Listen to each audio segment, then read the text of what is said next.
کبھی یہ نہیں بولنا کہ مولا میرے خرچے اتنے زیادہ لمبے ہیں اور آپ نے مجھے 100 روپے دیا ہے. ہو سکتا ہے آپ کے اس مختصر سے الفاظ سے اللہ تبارک و تعالیٰ آپ کے 100 روپے کے اندر کے جو 1000 روپے کی برکت ہوئی اس 1000 روپے کی برکت کو چھین سکتا ہے. جو بھی ہو جتنا بھی ہو اللہ کا شکر ادا کریں. تو حضرت حنا نے جب اللہ سے کہا کہ اے اللہ میں نے لڑکی کو جنم دیا ہے، اس پر اللہ تعالیٰ نے کہا وَلَيْسَ الذَّكَرُ كَالْأُنثَىٰ، اے حنا اس لڑکے کی طرح نہیں ہے، جس طریقے سے تو نے لڑکے کو مانگا تھا اس لڑکے سے بڑھ کر تیری بیٹی کو میں نے عطا کیا ہے، تجھے بیٹی عطا. الغرض حضرت مریم علیہ السلام پیدا ہوئے، ان کو مسجد اقصیٰ میں لے کر جانے کا مسئلہ تھا. مسجد اقصیٰ کو لے کر گئی. حضرت زکریا علیہ السلام حضرت مریم علیہ السلام کی خلائی تھی. کون تھے؟ خلائی تھے.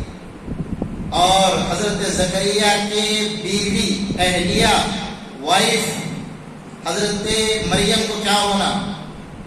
خالہ ہونا. اب خلائی بولے خالہ نہیں تو کیا پڑوس والے ہونا. کیا اتنا تو بھی دماغ بگاؤ سے اختیاری کرے نہیں. کیا ہونا؟ حضرت مریم علیہ السلام کو حضرت زکریا کیا ہونا؟ خلائی ہونا. ان کے اہلیہ حضرت زکریا کے اہلیہ حضرت مریم کو کیا ہونا؟ خالہ ہونا. تو حضرت زکریا علیہ السلام کیا بولے؟ حنا آپ ٹینشن نہ لو، آپ پریشان مت ہو، اللہ تبارک و تعالیٰ آپ کی بیٹی کی کفالت کا ذریعہ بنا دیا ہے. اس وقت وہاں پر مسجد اقصیٰ میں موجود علماء نے ہر ایک نے خواہش کی کہ ہم مریم کی کفالت کریں گے، ہم مریم کی پرورش کریں گے، ہم مریم کی پرورش کریں گے، اس کی تربیت کریں گے، اس کی دیکھ بھال کریں گے. اس دور میں قریب تک بھی یہ مزاج تھا لوگوں کا کہ جو وقت کے امام ہوتے تھے، جو مسجد میں کھڑے ہو کر لوگوں کی امامت کرتے تھے، وہ بہت بڑا آدمی مانا جاتا تھا. اور پھر اس کے بعد ان لوگوں کی عزت اور احترام کے طور پر ان کے بچوں کی ادب و احترام کیا جاتا تھا. لیکن آج ہے وہ مزاج نہیں. اس دور میں لڑ لیتے تھے حضرت مریم علیہ السلام کو، میں پرورش کرتا ہوں بول. لیکن لاش میں حضرت زکریا کے اس میں چاہیا ہو کفالت کی باری. لیکن آج کے دور کی بہت افسوس ہے.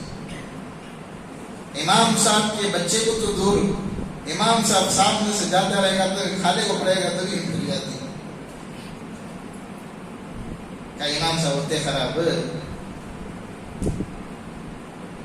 علماء کی قدر کرو. اس سے پہلے میں مسجد اقصیٰ کا واقعہ دے کر بتایا تھا، مسجد اقصیٰ معراج کا واقعہ دے کر بتایا تھا، نہیں بتایا تھا. امام صاحب 5 منٹ لیٹ ہو گئے تو کیا کرتے ہیں ہمیں؟ کیا جی حضرت لیٹ آ گئے سو کیا ہر دن کا ہوتا سو ایک دن کیا بولتے ہر دن. ہمارے بنگلور کا ماحول ہے، بنگلور کی زبان ہے، پھسلی ہوئی زبان ہے ہماری. جیسے مثال کے طور پر ایک ٹماٹر خراب ہوا یا 2 ٹماٹر خراب ہوتا ہمیں کیا بولتے ہیں؟ ٹماٹر خراب ہو گئے کہتے. ایسا حضرت رتی خراب ہو گیا تو یہ غلطی کر ڈالے گا تو حضرت کا روز کا یہ مزاج بن گیا نہ. علماء کی غیبت نہ کرو، علماء سے محبت رکھو. جو علماء سے محبت رکھتا ہے گویا کہ اس نے اللہ کے نبی سے محبت کی، اور جس نے اللہ کے نبی سے محبت کی گویا کہ اس نے اللہ سے محبت کی، اور جس نے اللہ سے محبت کی سمجھو کہ ساری جنت اس کی حقدار بن گئی. علماء سے قدر کرو، علماء سے محبت رکھو، کریں گے سبھی انشاءاللہ. تو الغرض وہاں کے علماء اپنے اعتراف سے چاہ رہے تھے کہ اس کی تربیت کی ملکیت میرے حق میں آ جائے، اس کی کفالت میں کروں. ہر ایک اپنی ایک خواہش رکھتا تھا، لیکن بعد از یہ ہوا یہ کفالت اور یہ تربیت کا حضرت زکریا علیہ السلام کو بنایا گیا. ان کے حق میں یہ قرہ اندازی ہوئی. پھر قرہ اندازی ہونے کے بعد ان کے پاس یہ حضرت مریم علیہ السلام کی کفالت ہوئی، ان کی تربیت ہوئی. مسجد اقصیٰ میں اوپر ایک اٹھالہ بنایا گیا، ایک کمرہ بنایا گیا جس میں حضرت مریم علیہ السلام کو رکھا گیا. دائیوں کو یہاں تک مفسرین لکھتے ہیں, کتابوں میں لکھا ہے, حضرت حنا نے ایک وقت بھی حضرت مریم کو دودھ نہیں پلایا. یہاں تک کہ وقت نہیں تھا حضرت مریم کے والدہ کے پاس کہ وہ اپنی بیٹی کو دودھ پلائے. پھر اس کے بعد دائیوں کو متعین کر دیا کہ میری بیٹی اللہ کے گھر کے لیے وقف ہو رہی ہے, الغرض. پھر اس کے بعد حضرت زکریا علیہ السلام ایک کمرہ بناتے ہیں مسجد میں اوپر کے حصے میں, وہاں پر کمرہ تیار ہو جاتا ہے.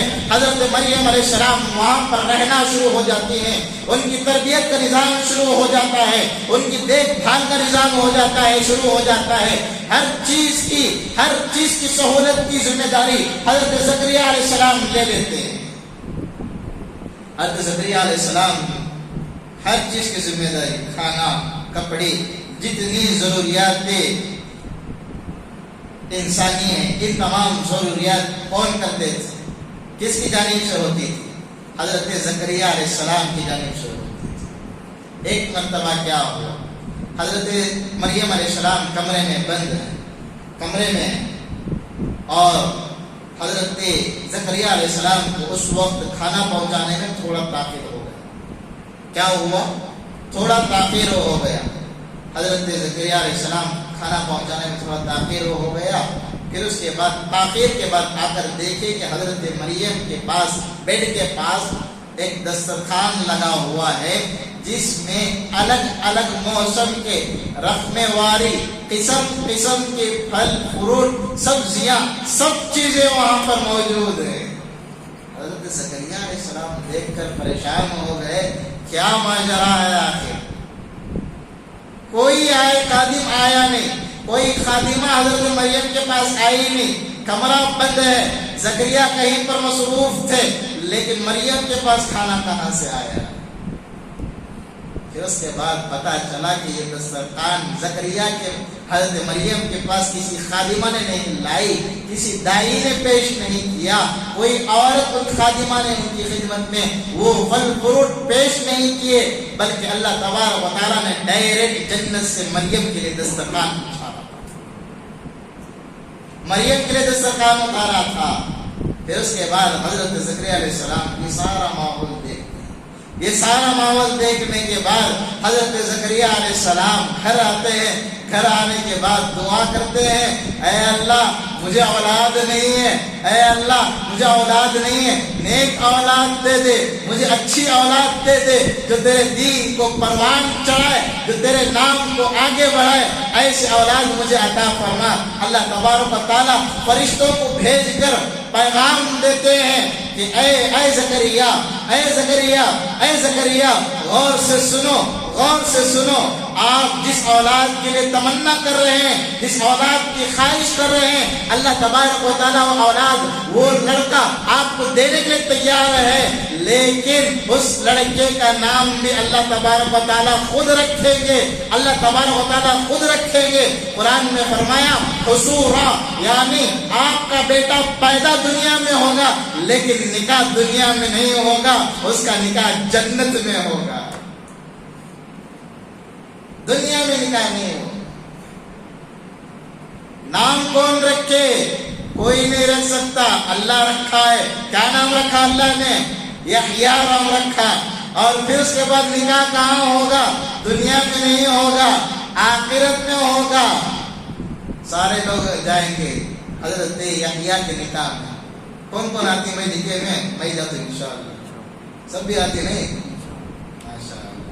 مچھی کہتے, تیتر کہتے, بٹر کہتے, کیا یہ اللہ کے پکوان آئی. فرسٹ جا کو نکاح میں شامل ہوئیں گے, خطبہ سنیں گے, ملاقات کر لیں گے حضرت یحییٰ سے, مبارکباد لکھیں گے, تو بعد میں جا کو پہلی صف میں بیٹھیں گے. لاسٹ میں بیٹھے کیا ملتا نہیں, پہلی صف میں بیٹھنا. یہ ہو تو پورا آئٹم مانچ رہا تھا, سو سمجھ میں آ رہا نہیں. تو بولے وہ تو حضرت زکریا عزت بیٹھ لیں گے, چھوڑو. نوشوں کی دسترخوان دے کر بولے ایسا محسوس ہوتا جنت سے عالی کو نکاح کرنا. انہیں زندگی میں وقت قسم کے میوے نہیں کھا پورا تھا, وقت قسم کے میوے دسترخوان پر رہتی نوشوں کے. انہیں کھاتا سو بھی کیسا, آدھا کھاتا آدھا چھوڑتا, آدھا کھاتا آدھا چھوڑتا, اور وہ بھی بول کو بزینے کو کھاتا. میں کھایا اللہ کھلایا, کسی کے باپ کا نہیں کھایا. پھوپھو جس کا نکاح ہو رہا اس بیٹی کے باپ کے اوپر ظلم کر کو 500 آدمیوں کی 600 آدمیوں کی دعوت لے کر کھا رہا پیٹ بھر کو, اور یہ بول رہا اللہ کھلایا میں کھایا, کسی کے باپ کا نہیں کھایا, تیرے سسرے کا تیرے کھایا. سو فضول خرچی دیکھنا ہو تو شادی مانگو. ہماری اکثر عادت بن گئی, جاتی ہاں لکھتا ہونا ہوتا ڈال لیتے نہیں, یہ بھی ڈال لیا وہ بھی ڈال لیا وہ بھی ڈال لیا وہ بھی ڈال لیا, ہر چامد در گچی آم چائے گٹلی کویٹ کا ماحول ہو گیا ہمارا. جو آتا وہ بھی, تیتر آیا کھینچ لیا, بٹر آیا کھینچ لیا, انہیں آیا وہ کھینچ لیا, گریوی آیا کھینچ لیا, نان آیا کھینچ لیا, پورا مکس ڈالنے کو بیٹھ گیا. کیا گومٹیشورا کا بیٹا تو جتنی طاقت ہے اتنی کھانا, فضول خرچی نہیں کرنا. فضول خرچی کیا ہے؟ حرام ہے. کیا ہے؟ حرام ہے. اور فضول خرچی کرنے والا کس کا بیٹا ہے؟ شیطان کا بیٹا ہے. سمجھ میں آ رہا؟ کرتی کو تم شادی میں کو ایسا نہیں کرتی. ماشاء اللہ سدھر گئے. تاریخ لکھیو, آج کتنے تاریخ مسجد ابراہیم صاحب میں تفسیر ہوئی, تفسیر کے دوران ہمیں سدھر گئے بولتے. اللہ سب کو قبول فرمائے. تو الغرض حضرت مریم علیہ السلام کی اس طرح تربیت ہوئی. حضرت زکریا نے دیکھا تو اللہ سے دعا کی کہ مولا آپ بغیر کسی سہارے کے مریم کو دسترخوان اتار سکتے ہیں, تو مولا آپ مجھے اولاد بھی دیجیے. حضرت زکریا کی عمر ہو گئی تھی, وہ بھی سنو. آج اتنے کیا کرتی, جوانی کی حالت میں حلوے کھانے کو رہتی. کیا کھاتی؟ حلوے کھانے کو رہتی. حضرت زکریا کی عمر ہو گئی, دعا کر رہی. اللہ تعالیٰ فرشتے کو بھیجا, جاؤ زکریا کو سنا کو آ جاؤ پیغام, میں تیار ہوں دینے کے واسطے, لیکن نام میرے علاوہ کون بھی نہیں رکھا.